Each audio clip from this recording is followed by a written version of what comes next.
Shalom semuanya, pada Voice of Pentecost hari ini kita akan membahas teguh berdiri karena ketulusan. Kata tulus atau integritas dalam Mazmur 41 berasal dari kata dasar Ibrani yaitu tom yang diterjemahkan sebagai tidak ada niatan jahat atau motivasi ingin mencederai orang lain.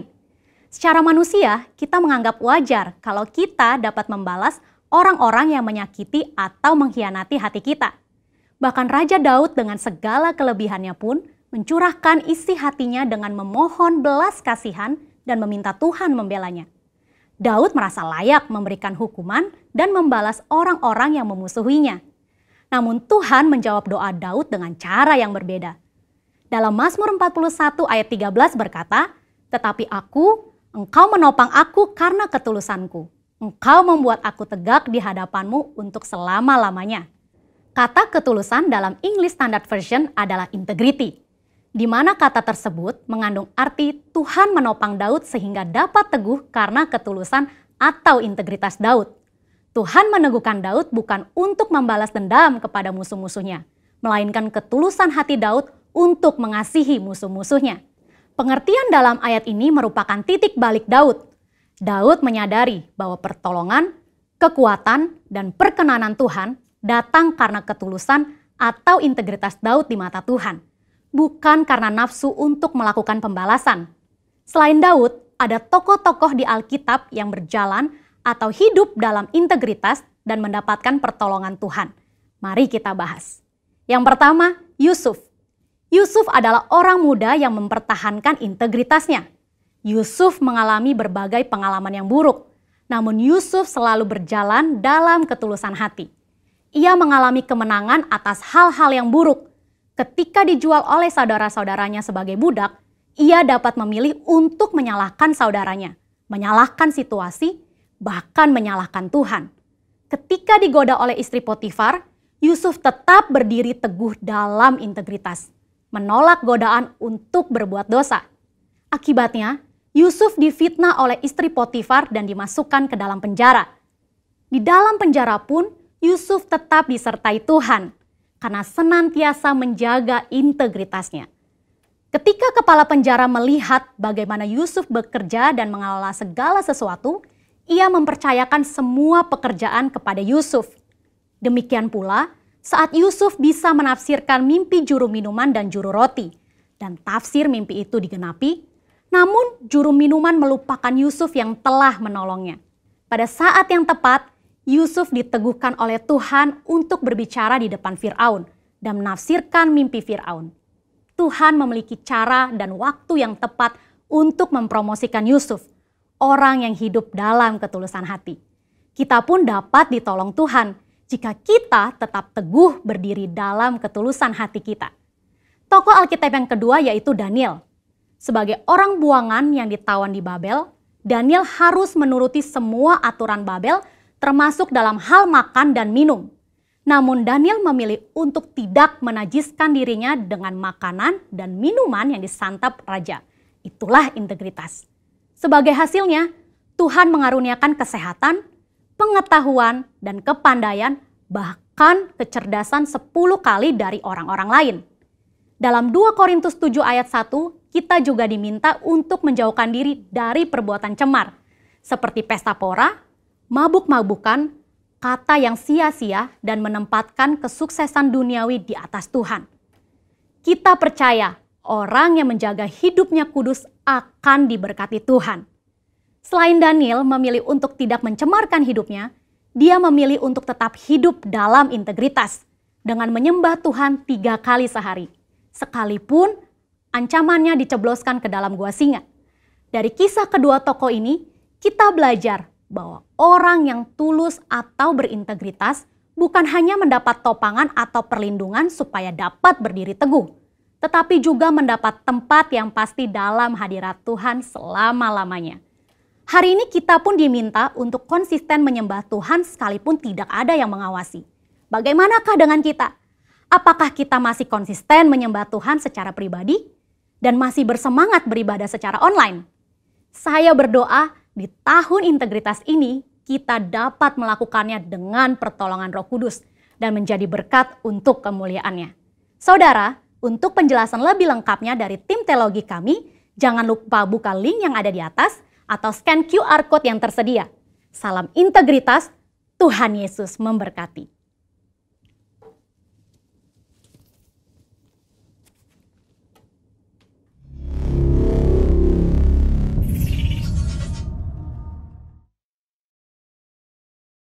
Kita semua bersyukur sebab karena kebaikan Tuhan, amin.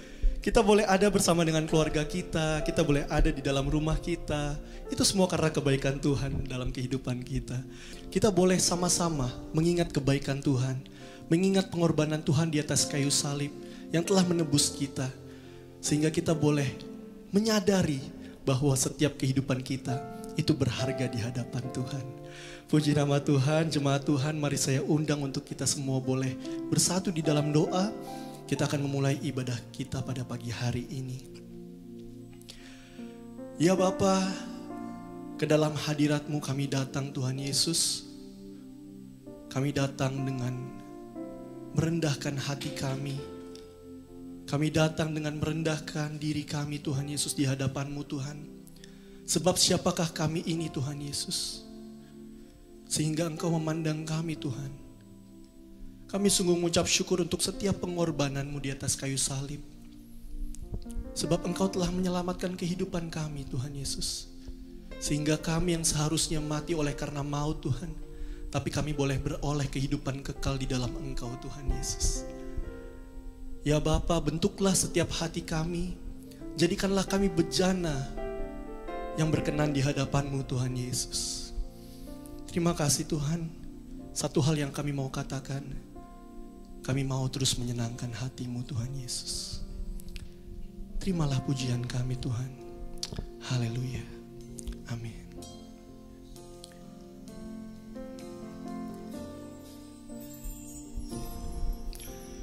Tuhan, ku mau menyenangkan-Mu. Tuhan, bentuklah hati ini jadi bejana untuk hormat-Mu. Cemerlang bagai emas murni. Tuhan, ku serahkan hatiku. Semua ku berikan padamu. Kuduskan hingga tulus selalu, agar aku menyenangkan-Mu. Menyenangkan-Mu, senangkan-Mu. Hanya itu kerinduanku. Menyenangkan-Mu, senangkan hati-Mu. Hanya itu kerinduanku. Haleluya. Mari katakan, ku mau menyenangkan-Mu.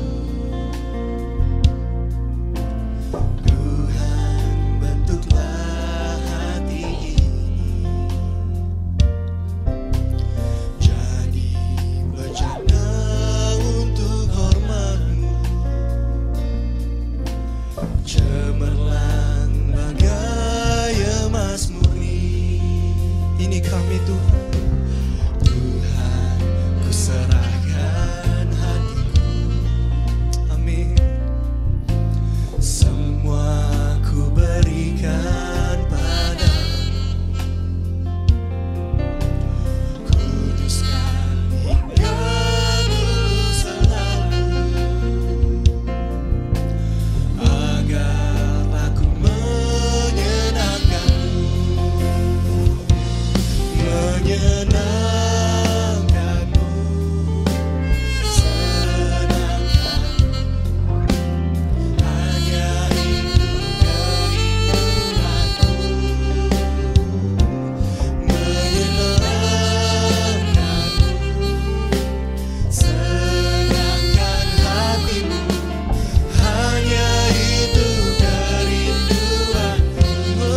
menyenangkan-Mu Tuhan.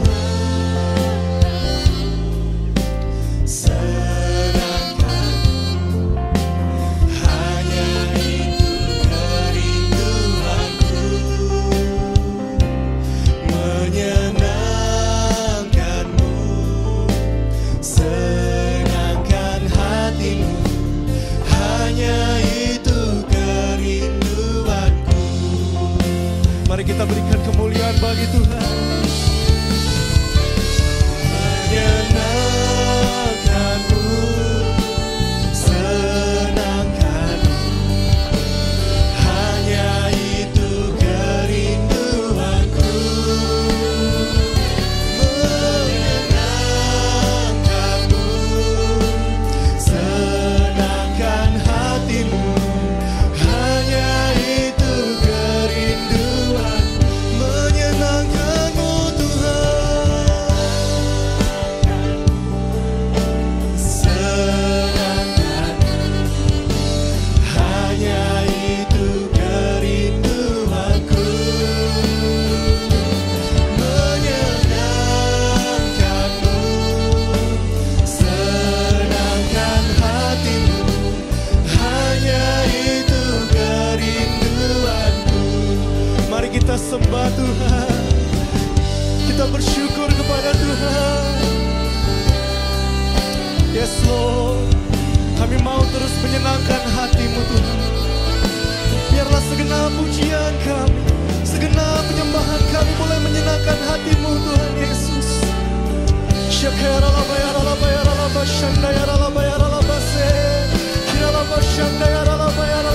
Menyenangkan-Mu Tuhan.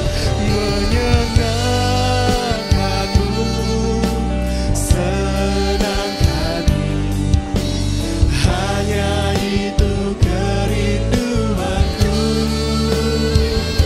Menyenangkan-Mu, senangkan hatimu, hanya itu kerinduanku. Hanya itu kerinduanku. Hanya itu kerinduanku.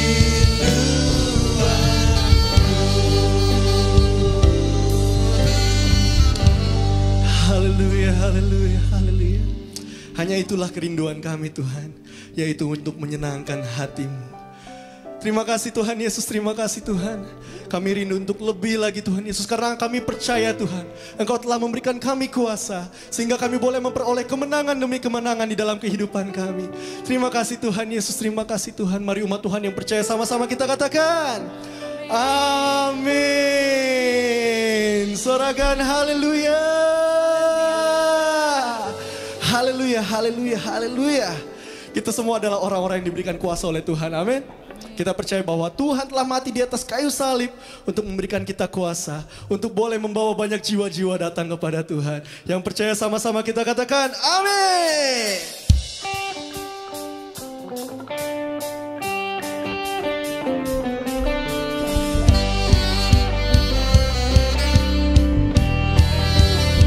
Haleluya.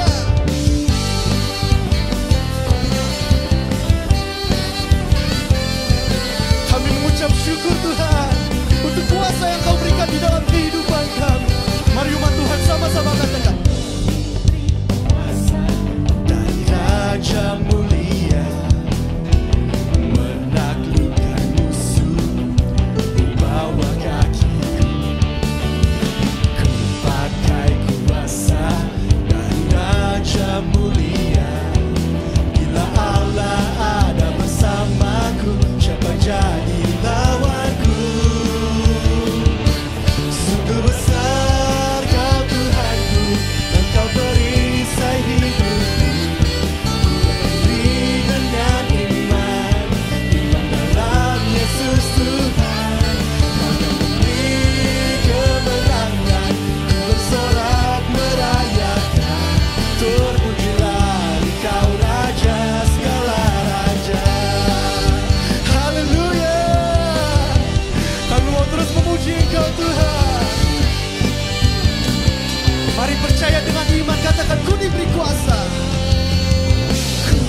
sungguh mengucap syukur Tuhan, Engkau baik, Engkau dahsyat, luar biasa di dalam kehidupan kami Tuhan Yesus.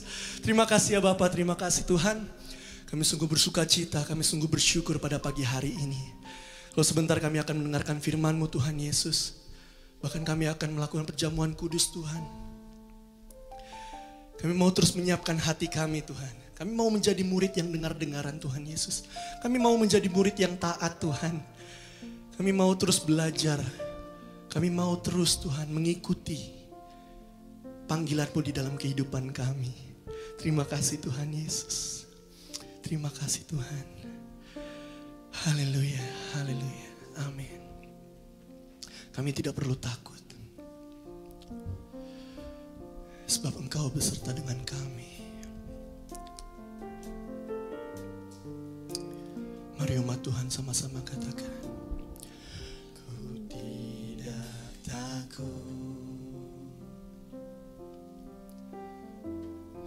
Sebab Kau bersamaku,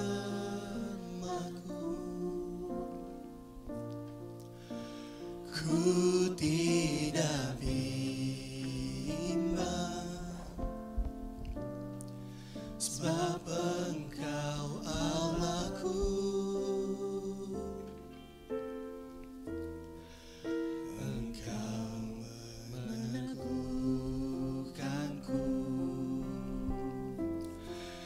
bahkan menolongku.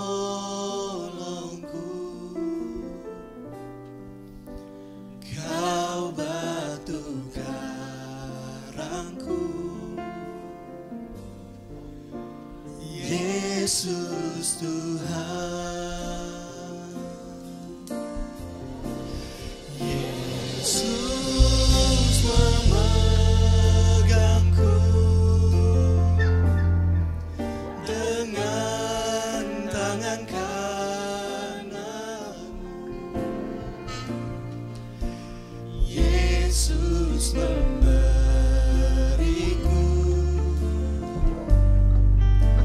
kemenangan. Yesus memegangku dengan tangan kananmu. Yesus memberiku kemenangan. Mari katakan, ku tidak takut. Sebab Kau bersamaku,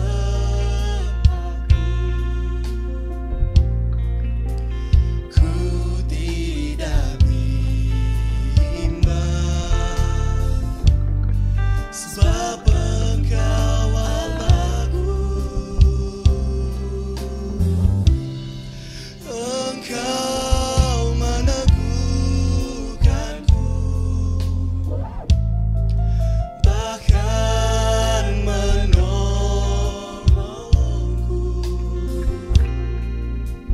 Kau batu karangku, Yesus Tuhan. Yesus Tuhan. Yesus memegangku dengan tangan kananmu. Yesus memberiku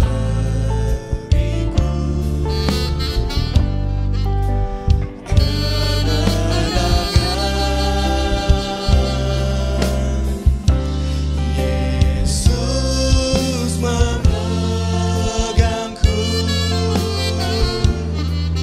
dengan tangan kanan. Yes Lord, kami percaya Tuhan, Engkaulah yang memberikan kami kemenangan.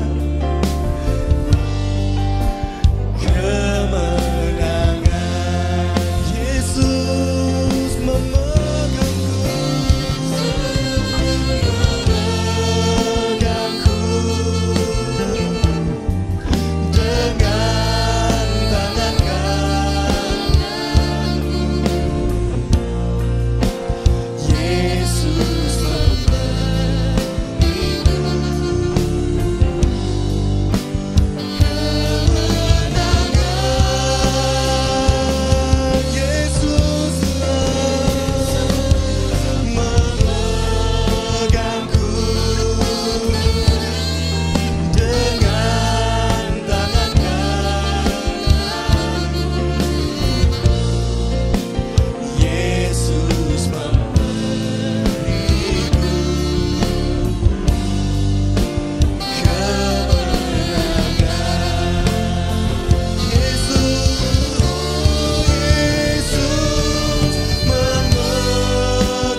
Mazmur 91.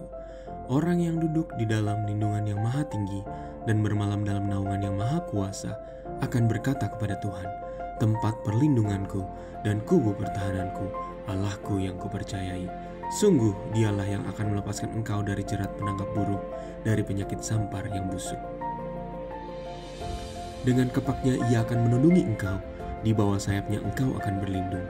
Kesetiaannya ialah perisai dan pagar tembok. Engkau tak usah takut terhadap kedahsyatan malam, terhadap panah yang terbang di waktu siang, terhadap penyakit sampar yang berjalan di dalam gelap, terhadap penyakit menular yang mengamuk di waktu petang. Walau 1.000 orang rebah di sisimu, dan 10.000 di sebelah kananmu, tetapi itu tidak akan menimpamu. Engkau hanya menontonnya dengan matamu sendiri dan melihat pembalasan terhadap orang-orang fasik.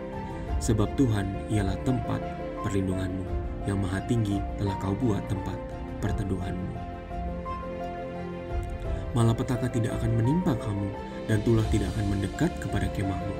Sebab malaikat-malaikatnya akan diperintahkannya kepadamu untuk menjaga engkau di segala jalanmu.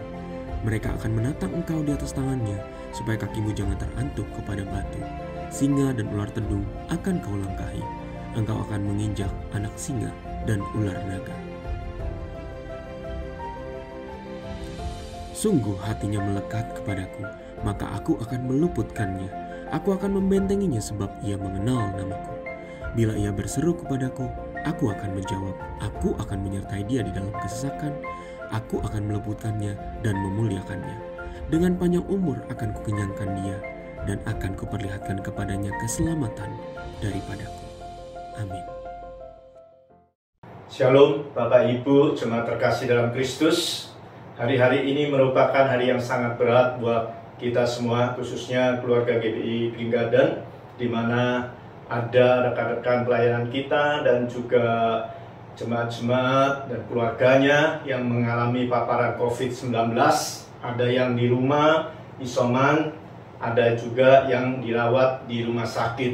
Nah, kita berdoa untuk semua dari mereka, tidak ada satupun yang tidak disembuhkan. Semuanya disembuhkan di dalam nama Tuhan Yesus. Amin. Kita percaya bahwa Bapa kita tetap berkuasa dan memegang kendali atas setiap kehidupan anak-anaknya. Nah, bagi kita semua yang belum terpapar, baiklah kita lebih banyak berada di rumah, kurangin aktivitas di luar, ya, banyak berdoa dan ambil waktu untuk berpuasa, ya, dan kita berjaga dengan protokol kesehatan.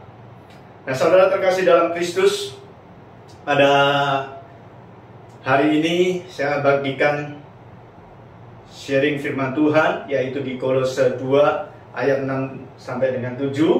Ya, saya berikan tema berakar dalam Kristus.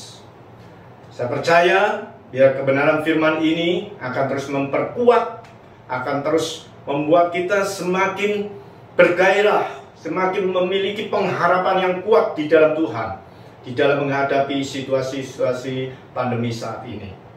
Saya bacakan dulu terlebih dahulu Kolose 2 ayat 6 dan 7. Firman Tuhan mengatakan, nanti saya akan lanjutkan di Yeremia 17, ya. Kolose 2 ayat 6 sampai 7. Kamu telah menerima Kristus Yesus Tuhan kita, karena itu hendaklah hidupmu tetap di dalam Dia. Hendaklah kamu berakar di dalam Dia dan dibangun atas Dia. Hendaklah kamu bertambah teguh dalam iman yang telah diajarkan kepadamu, dan hendaklah hatimu melimpah dengan syukur. Nah, saudara terkasih dalam Kristus, kita tahu bahwa sebelum kita mengenal Tuhan Yesus sebagai Tuhan dan Juru Selamat pribadi, kita seringkali dalam hidup ini kita menerima asupan-asupan yang dari hal-hal perkara-perkara yang dunia ini, saudara. Ya, dari apa kata banyak orang, dari segala situasi yang terjadi di dunia ini, dan juga dari filosofi yang kita pahami. Namun setelah kita bertobat dan kita percaya terima Yesus sebagai Tuhan dan Juru Selamat pribadi, selain hidup kita masih bisa dipengaruhi dengan perkara-perkara dunia ini, namun ada satu jenis kehidupan yang baru yang bisa kita nikmati, yaitu kita bisa menerima asupan-asupan, ya, dari firman-Nya, dari Tuhan Yesus, yaitu firman-Nya, ya. Oleh karena itu firman Tuhan mengatakan, hendaklah, sebagai saudara dan saya sebagai ciptaan baru, hendaklah kamu berakar di dalam Kristus dan dibangun di atas Kristus. Yang setuju katakan amin, ya. Hendaklah saudara dan saya, ya, kita nggak bisa, saudara, yang kita sudah percaya dan terima Tuhan Yesus, lalu kita hidup dalam dua jenis kehidupan, ya. Kita sekali-sekali hidup mengejar hal yang dunia tawarkan, tapi sekali-kali kita juga untuk terus kita menancapkan akar rohani kita di dalam Tuhan. Nggak bisa, saudara. Itu ibaratnya seperti pepatah katakan, ada satu kaki menginjak dua perahu, itu akan tenggelam, saudara. Nah, itu tidak akan membuat fondasi kekristenan kita semakin kuat. Oleh karena itu Rasul Paulus menekankan, hendaklah kamu berakar di dalam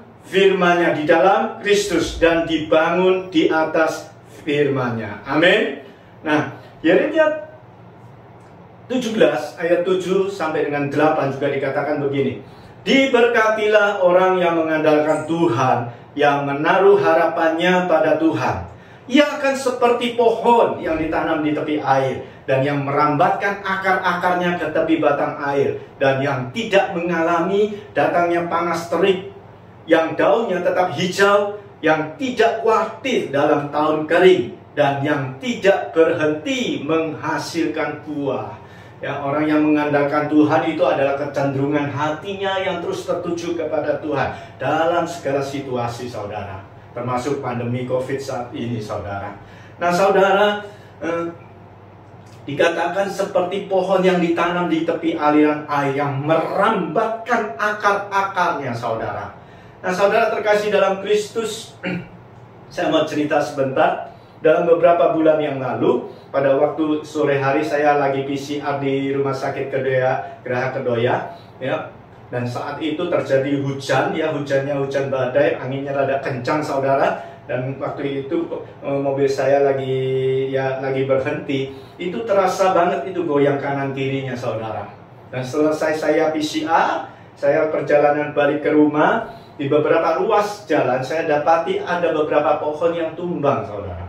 Dan di depan rumah ada satu pohon yang cukup agak besar, namun ada salah satu dahannya yang patah, dan itu mengenai tiang listrik, saudara. Namun saya lihat di rumah taman saya depan, di rumah saya taman depan itu ada sebuah pohon jenis kelapa, tapi saya nggak tahu namanya ya. Itu batangnya sih agak kurus, dan itu sengaja ditanam, itu nggak lurus tegak, tapi agak doyong gitu, agak miring ya. Dan supaya daunnya itu kalau bertumbuh menghadap sinar matahari, itu bisa bagus pertumbuhannya, seperti itu, saudara. Namun itu hanya goyang-goyang dan tidak jatuh, walaupun miring tapi tidak roboh. Nah, saudara, saya dapati seperti ini, saudara. Nah, yang membuat sebuah pohon bisa bertahan di dalam setiap badai, dalam setiap angin kencang atau badai, saudara, itu bukan batang pohon itu besar atau kecilnya, saudara. Ya, bukan tinggi atau besarnya, pendek pohonnya, saudara. Tapi yang menopang, yang supaya tidak roboh, itu adalah akar yang tidak kelihatan di permukaan tanah. Jadi akar itu sangat vital bagi pohon, ya saudara. Seperti dikatakan firman ini, akar itu merambatkan ke tepi batang air.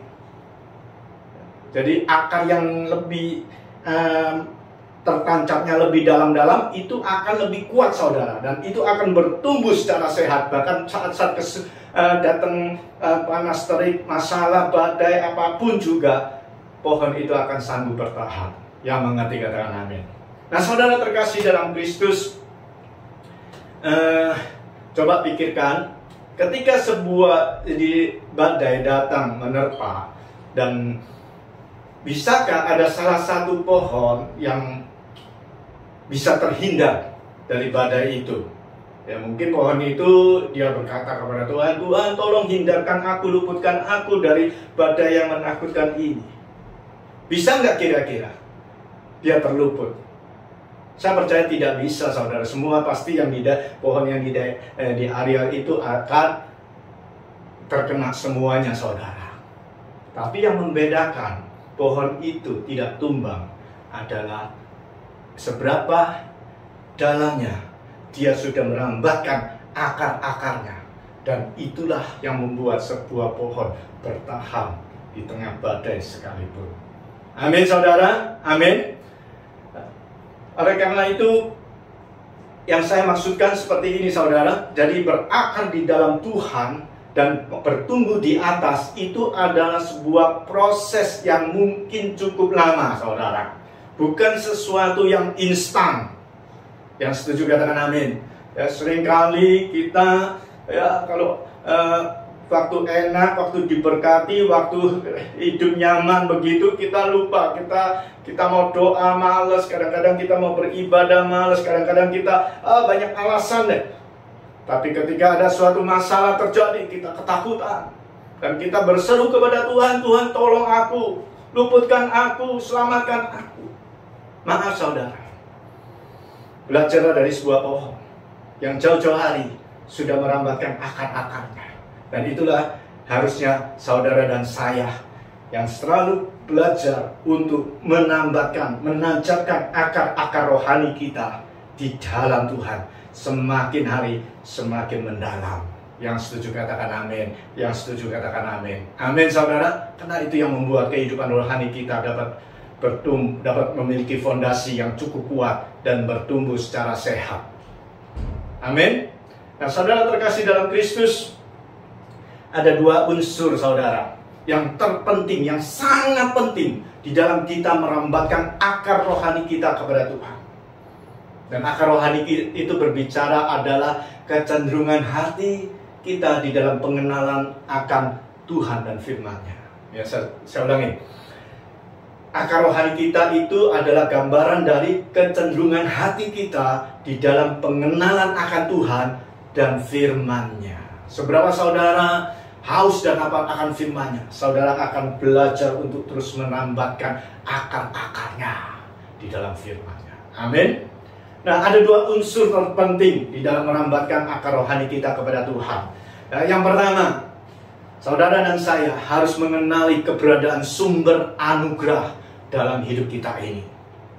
Saudara dan saya harus mengenali keberadaan sumber anugerah dalam hidup kita ini. Ya, saya supaya singkat waktu saya cerita dulu, saudara.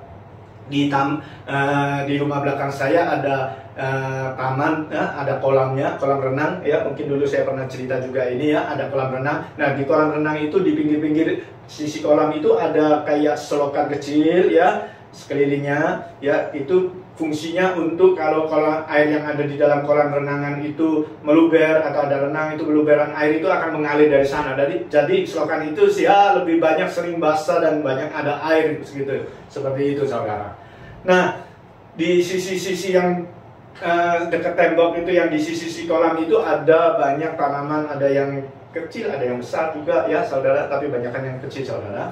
Nah saudara, satu ketika saya mau membersihkan yang di sisi selokan sisi itu ya, dimana itu ditaruh batu-batu supaya nggak kelihatan jelek ya saudara, dikasih batu-batu. Nah, saya bongkar itu batu, saya mau lihat dalamnya. Ternyata setelah saya bongkar, dalamnya itu ternyata ada akar-akar. Ya, dan yang luar biasanya sebetulnya di sisi-sisinya itu ada ya udah acian gitu, ada acian semen gitu ya saudara. Nah, namun saya lihat mungkin karena udah terlalu lama atau karena panasnya cuaca, jadi acian itu ada keretakan-keretakan. Nah, jadi itu akar-akar dari tanaman yang di sisi tepi air kolam itu, dia begitu ada retakan, dia merambatkan akar, menembus dengan akarnya sampai akarnya itu menyentuh air. Nah, ini yang luar biasa yang memberikan saya hikmat. Begini, tanaman aja yang tidak diberikan Tuhan mata, tapi mereka punya perasaan dan mereka bisa menyadari di mana keberadaan sumber anugerah kehidupan mereka, yaitu air, saudara.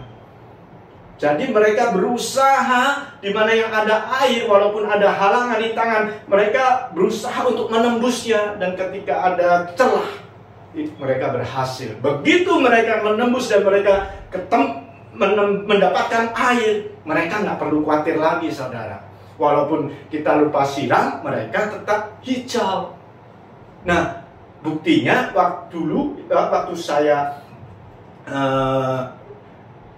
mungkin waktu Lebaran pulang ke Surabaya atau ke luar negeri ya, saya tinggalkan selama 2 atau sampai 3 minggu rumah ini dalam keadaan kosong, saudara, tanpa disiram itu tamannya. Tapi daerah yang di dekat tepi air kolam itu ternyata masih hijau dan segar. Kalau tanaman yang agak jauh dari kolam renang itu ada yang kuning-kuning, ada yang layu, ada yang mati kering. Nah, itu yang gambaran dari tadi yang Yeremia itu firman Tuhan katakan. Oleh karena itu, saudara dan saya pun juga harus seperti tanaman itu. Harusnya kita lebih peka, karena kita dikasih mata dan dikasih lengkap panca indera. Tapi sebagai orang Kristen, kita seringkali tidak sadar. Walaupun kita sudah terima Yesus, kita tidak menyadari bahwa sumber anugerah kehidupan kita untuk manusia kita supaya bertumbuh adalah hadirat Allah. Yang setuju katakan amin. Ya, adalah hadirat Allah, karena di dalam hadirat Allah ada firman-Nya, di dalam hadirat Allah ada hikmat Allah, ada kekuatan Allah. Seringkali kita nggak menyadari. Begitu kita capek dikit, begitu ada rasanya dinding yang menghalangi kita, ya dinding ini bisa berbicara keinginan daging kita, kesibukan kita, ya kesukaan kita, ya maunya kita sendiri, ya, dan juga tembok-tembok pemikiran kita, apa itu? Waduh, capek Tuhan. Dari tadi kerja terus gak henti-hentinya, sekarang capek. Itu daging, suara daging, saudara. Udah besok Tuhan, aku saat teduh, aku berdoa. Bukan seperti itu yang sering kita alami. Kita nggak bisa seperti, kita nggak bisa seperti tanaman itu. Dia walaupun tidak punya panca indera, maksudnya tidak punya mata, tapi dia bisa mengerti sumber anugerah itu, yaitu air. itu adalah yang terpenting, itu adalah hidup matinya dia. Dan hari ini kita harus belajar menyadari, tanpa hadirat Allah kita tidak bisa melakukan apa-apa. Tanpa hadirat Allah sebetulnya sesuatu nanti. Yang mengerti kata amin. Hanya di dalam hadiratnya kita beroleh kekuatan untuk menghadapi segala apa yang terjadi di kemudian hari, termasuk menghadapi pandemi COVID ini. Amin, saudara. Oleh karena itu, ayo, tidak ada kata terlambat di dalam Tuhan. Ambil waktu yang khusus, benamkan, rambatkan akar-akar rohani kita di dalam Tuhan. Mungkin ada dinding-dinding yang menghalangi, mungkin ada sesuatu kebiasaan yang sulit kita tembus. Tapi hari ini aku berdoa dalam nama Tuhan Yesus, biar anugerah Tuhan terus memampukan saudara dan saya. Ketika kita mendapati ada dinding yang tebal yang selama ini menghalangi kita untuk mendapatkan untuk terkonek dengan hadirat Allah. Asal engkau buka hatimu, asal katakan aku mau Tuhan. Kuasa Tuhan akan bekerja dalam hidupmu dan dalam hidupku. Untuk kita bisa dengan mudahnya kita mendapatkan sumber anugerah Tuhan. Sumber anugerah yaitu hadirat Allah dalam hidup kita sehari-hari. Yang mengerti kata amin. Amin, amin. Karena disitulah adalah asupan-asupan yang membuat manusia rohani kita bertumbuh segar. Dan kita bisa bertumbuh ke atas semakin hari semakin kuat, semakin hari semakin kokoh dalam iman, pertumbuhan iman dan pengharapan dan kasih akan Tuhan. Terpujilah nama Tuhan. Amin. Nah, saudara terkasih dalam Kristus, unsur yang kedua di dalam kita merambatkan akar-akarnya yang harus kita pahami, yaitu terbangunnya sacred place, ya, terbangunnya sacred place dalam kehidupan kita setiap hari bersama Tuhan. Saya ulangi. Yang kedua, terbangunnya sacred place dalam kehidupan kita setiap hari bersama Tuhan. Saya pakai istilah sacred place ini, saya mengambil dari Han ya, pada waktu minggu kedua dia membagikan firman Tuhan dengan tema menjaga hadirat Tuhan. Ada salah satu poin mungkin saudara masih ingat, yaitu sacred place. Ya, dia menceritakan bahwa waktu dia perjalanan ke toko karena di Kelapa Gading agak jauh dan kadang-kadang macet di tengah perjalanan, ya, dia bisa dengar kaset khotbah, dia renungkan firman Tuhan, dia bisa ngobrol dengan Tuhan dan seakan-akan hanya dia dengan Tuhan. Dan dia pakai itu dengan istilah itu sacred place-nya dia yang dia bangun bersama Tuhan. Nah, saudara terkasih, dia ambil di Matius 6 ayat 6, saya bacakan, ya. Tetapi jika engkau berdoa, masuklah ke dalam kamarmu, tutuplah pintu dan berdoalah kepada Bapakmu yang ada di tempat tersembunyi. Maka Bapakmu yang melihat yang tersembunyi akan membalaskannya kepadamu, saudara. Nah, saudara, dalam ayat ini kuncinya bukan kamar, saudara, bukan tempatnya. Tapi kuncinya adalah tutuplah pintu. Apa artinya tutuplah pintu? Artinya tidak mau terganggu dengan aktivitas-aktivitas atau hal-hal yang dari luar. Tidak mau terdistract dengan hal-hal yang lain. Ya. Artinya juga memberikan waktu dan ruang khusus hanya untuk Tuhan. Dengan kata lain, private dengan Tuhan. Ya. Tempat tersembunyi itu ya, Bapak yang melihat yang tersembunyi, dalam bahasa Inggrisnya itu hidden. Ya. Di bahasa aslinya itu punya arti private. Private dengan Tuhan. Amin, saudara.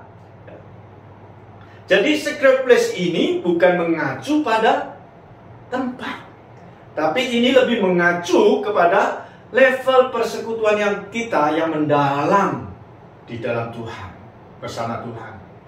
Ya, sekali lagi saya ulangi. Jadi sacred place ini bukan mengacu pada tempat, ya, namun lebih mengacu kepada level persekutuan yang mendalam dengan Tuhan. Yang setuju kata amin. Ya, saya juga pernah mengalami dulu waktu sejauh sebelum pandemi COVID, ketika saya sering ke toko juga, saya seperti Hanan gitu di tengah jalan juga juga ya sering dengar kaset khotbah, memuji nyembah Tuhan, ya bersekutu dengan Tuhan, ya. Dan bahkan kalau di rumah, di kamar mandi, apalagi lagi buang hajat, itu kadang-kadang waktu justru ya saya lebih bisa khusus untuk merenungkan firman Tuhan, untuk bisa memperoleh hikmat yang datangnya dari Tuhan, seperti itu ya saudara. Namun sekali lagi saudara, ya baik di mobil atau di kamar mandi itu sebetulnya kurang tepat saudara, kurang akurat saudara. Ya kenapa di mobil kadang-kadang ya kalau kita terlalu kusuk itu bahaya saudara. Kalau sekali-kali kena rem mendadak itu bisa kaget saudara, bisa bahaya saudara. Apalagi ada klakson itu bisa mendistract kita. Dan di kamar mandi orang lain menggedor juga saudara, ya istri saya menggedor, kok lama-lama lagi bertelur ya. Nah itu saudara, ya. Jadi lebih baik ada satu waktu yang khusus dan tempat yang khusus yang kita sediakan buat Tuhan setiap hari bangun hari itu. Yang mengerti katakan amin. Amin. Seolah-olah harus setting, jangan sampai ada yang lain yang termasuk dalam seluruh aktivitasmu. Ya, tidak boleh terganggu dengan aktivitasmu, dengan aktivitas kita sehari-hari, dengan ya seperti istri saya ini, ya istri saya ini dulu sebelum COVID malah dia sulit untuk mencari waktu saat teduh karena terlalu seksi sibuk ya begitulah kira-kira ya.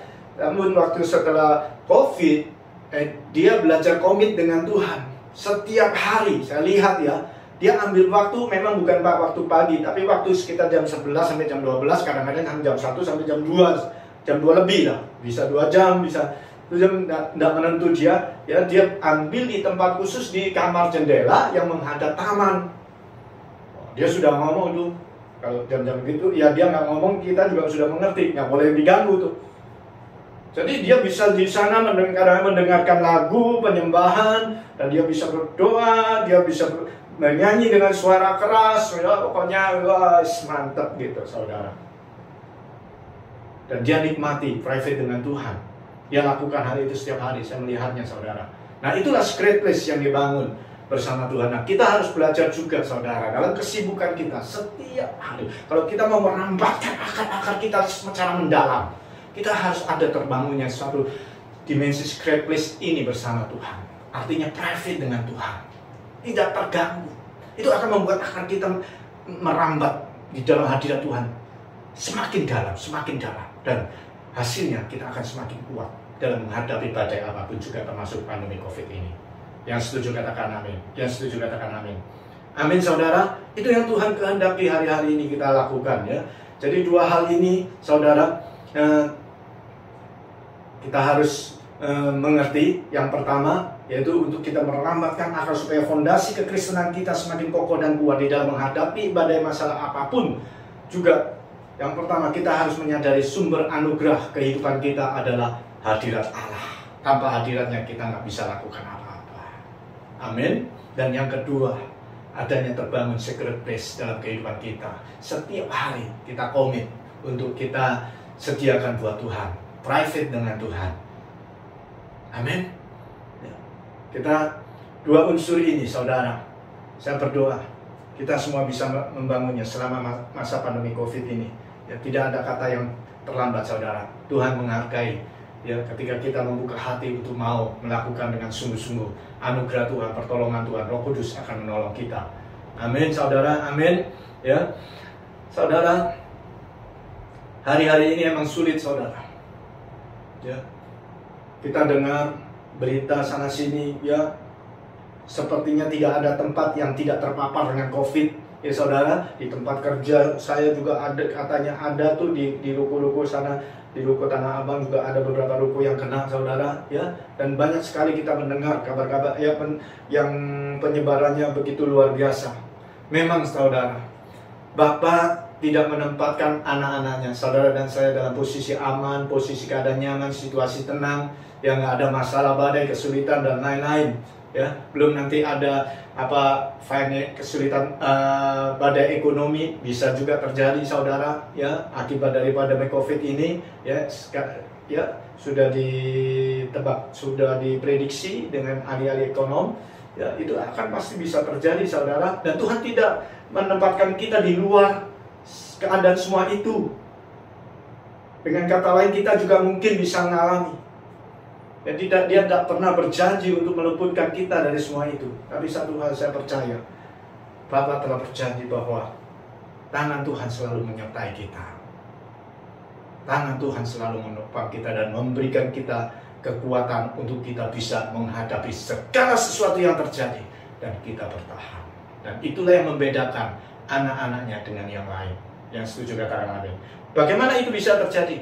Ketika anak-anaknya, saudara dan saya, mulai saat ini kita setiap hari selalu mendekat kepada Tuhan.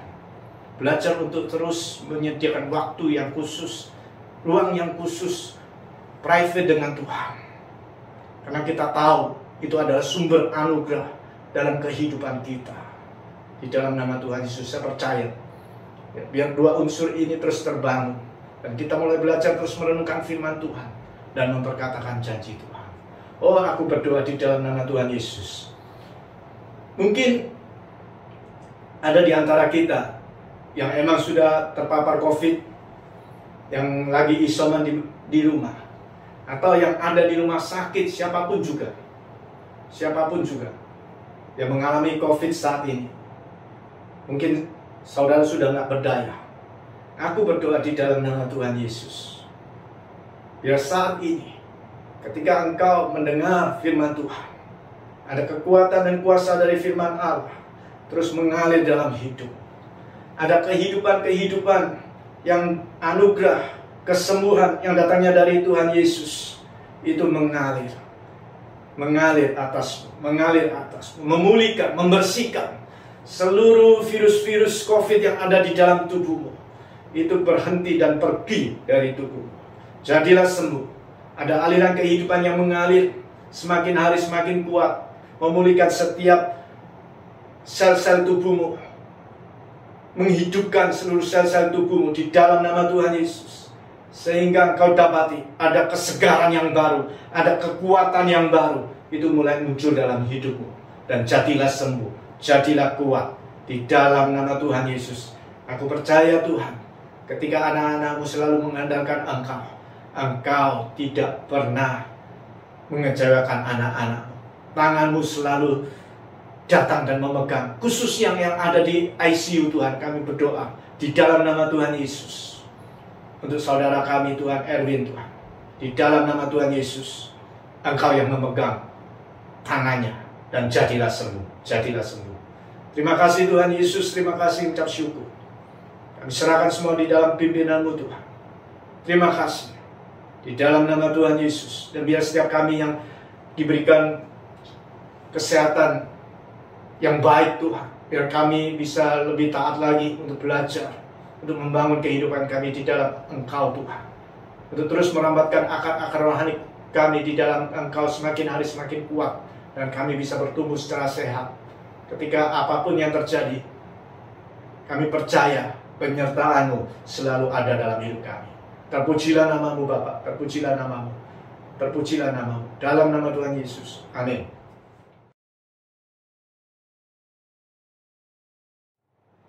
Mari kita masuk dalam perjamuan kudus, siapkan hati dan pikiran kita, dan siapkan juga di rumah masing-masing roti, biskuit, atau anggur, atau air. Ya, kita berdoa terlebih dahulu sebelum kita masuk dalam perjamuan ini. Bapa, terima kasih buat firman-Mu yang mengingatkan kami untuk kami selalu dapat merambatkan akar-akar rohani kami di dalam firman-Mu Tuhan, di dalam Kristus. Oleh karena itu Tuhan, ampuni setiap kami kalau selama ini kami nggak menyadari, kurang menyadari atau menyadari bahwa hadirat-Mu adalah sumber anugerah dalam kehidupan kami. Ya Tuhan Yesus, ampuni kami. Dan juga bahkan Tuhan, seringkali kami bermalas-malasan untuk kami baca Alkitab, untuk kami apalagi merenungkan firman-Mu, dan juga untuk kami dapat berdoa, ya Tuhan, mengambil waktu saat teduh. Tuhan, seringkali kami hanya itu sebagai suatu yang kewajiban atau suatu rutinitas. Ampuni kami Bapa, biar Tuhan mulai malam hari ini bukan rutinitas kewajiban yang menggerakkan kami, tapi ada hati yang haus dan lapar akan Engkau, ada kecenderungan hati yang selalu tertuju kepadamu. Ya Tuhan Yesus, yang mendorong kami untuk kami dapat selalu membangun kehidupan yang persekutuan yang lebih mendalam lagi, yaitu private dengan Engkau Tuhan. Bahkan Tuhan, untuk kami dapat berjumpa dengan Engkau, mengalami hadirat-Mu sepenuhnya, dikuasai oleh hadirat-Mu Tuhan, mengalami nikmatnya di dalam persekutuan yang mendalam bersama-Mu Tuhan. Mari Roh Kudus mampukan kami. Kami mau Tuhan dibentuk oleh dan dipimpin oleh Roh Kudus. Terima kasih Tuhan. Dan di depan kami telah kami persiapkan roti biskuit. Aku materaikan di dalam nama Tuhan Yesus yang melambangkan tubuh yang kudus, dan juga air anggur yang telah kami persiapkan. Aku juga materaikan di dalam nama Tuhan Yesus yang melambangkan kuasa darah Yesus yang tercurah bagi kami. Terima kasih Tuhan, Engkau telah menderita buat setiap kami supaya kami boleh hidup di dalam anugerah-Mu dan bersekutu di dalam Engkau. Setiap saat kami bisa berseru, ya Aba, ya Bapa, mendapatkan pertolongan tepat pada waktunya. Terima kasih Tuhan Yesus, terima kasih, ucap syukur. Sebab apa yang telah ku teruskan kepadamu telah aku terima dari Tuhan, yaitu bahwa Tuhan Yesus pada malam waktu Ia diserahkan mengambil roti, dan sesudah itu Ia mengucap syukur atasnya. Ia memecah-mecahkannya dan berkata, inilah tubuhku yang diserahkan bagi kamu. Perbuatlah ini menjadi peringatan akan aku. Mari kita angkat roti ini tinggi-tinggi. Saudara-saudara yang dikasihi Tuhan, bukankah roti yang kita pecah-pecahkan ini adalah persekutuan dengan tubuh Kristus? Mari kita makan sama-sama dalam nama Tuhan Yesus.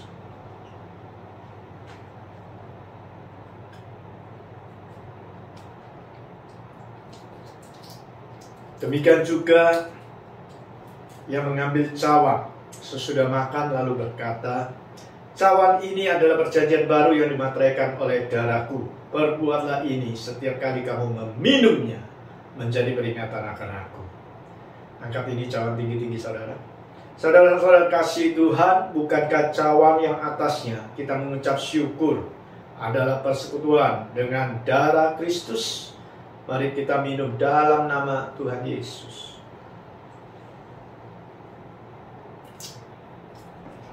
Haleluya, haleluya. Terima kasih, terima kasih. Ucapkan syukurmu kepada Tuhan. Terima kasih, Dia begitu baik.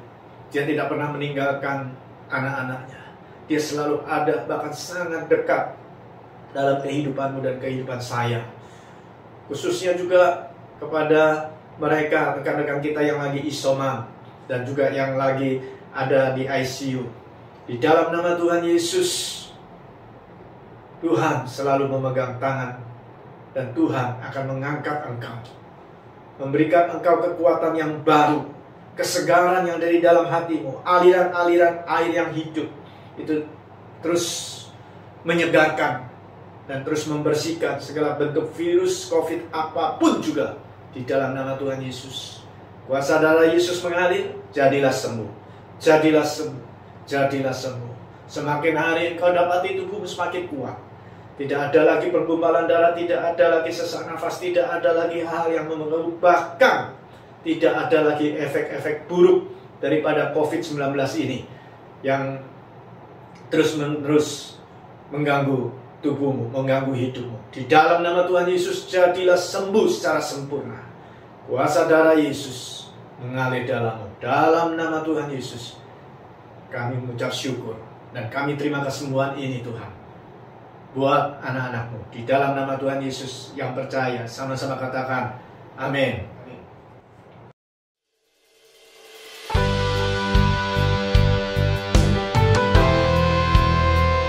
Pentakosta ketiga adalah pencurahan Roh Kudus yang dahsyat di zaman ini, melebihi yang terjadi di Azusa Street.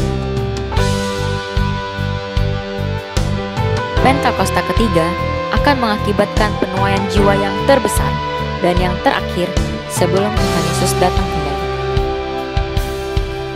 Pentakosta ketiga akan membangkitkan generasi Yeremia, yaitu anak-anak muda yang dipenuhi Roh Kudus, cinta mati-matian kepada Tuhan Yesus, tidak kompromi terhadap dosa, dan akan bergerak untuk memenangkan jiwa. Pentakosta ketiga lahir di Indonesia dan bergerak ke bangsa-bangsa. Gerakan ini dari timur ke barat dan akan kembali ke Yerusalem. Pentakosta ketiga akan memberikan kuasa untuk menyelesaikan amanat agung, dan setelah itu Tuhan Yesus datang kembali.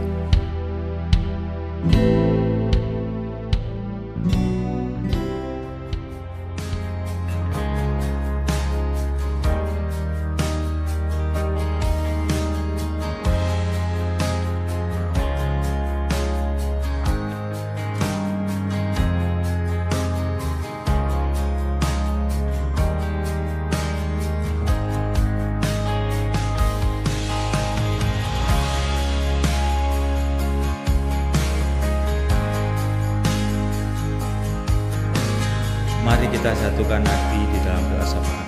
Ya Allah Bapa, Tuhan kami Yesus Kristus yang berkata dalam kerajaan surga, sungguh kami bersyukur kepadamu ya Tuhan buat pagi hari ini ya Bapa, kalau kami masih boleh berkumpul bersatu hati di dalam ibadah pada pagi hari ini ya Bapak. Walaupun kami secara online Tuhan, aku percaya Bapak dengan kuasa-Mu tidak terbatas oleh waktu dan tempat Tuhan. Terima kasih buat kebenaran firman-Mu pada pagi hari ini ya Tuhan, buat hamba-Mu sudah menyampaikan Tuhan, untuk terus kami Tuhan lebih lagi masuk dalam hadirat-Mu ya Tuhan. Terima kasih buat firman itu tertanam kuat dalam roh hati kami ya Bapa, pribadi lepas pribadi Tuhan, yang sudah boleh kami dengar pada pagi hari ini Tuhan, walaupun secara online ya Bapa. Terima kasih ya Bapa. Kami juga berdoa Tuhan buat kepala sidang kami, Bapak Dr. Insinyur Niko Notora Hardo beserta keempat wakilnya Tuhan. Terus Engkau pakai Tuhan, Engkau singkapkan isi hati-Mu Tuhan yang lebih lagi Tuhan buat para pemimpin kami ini Tuhan dalam Pentakosta yang ketiga ini ya Tuhan Yesus. Terima kasih ya Bapak. Kami juga bawa Tuhan doa untuk gembala kami Pak Freddy Halim serta wakilnya Tuhan.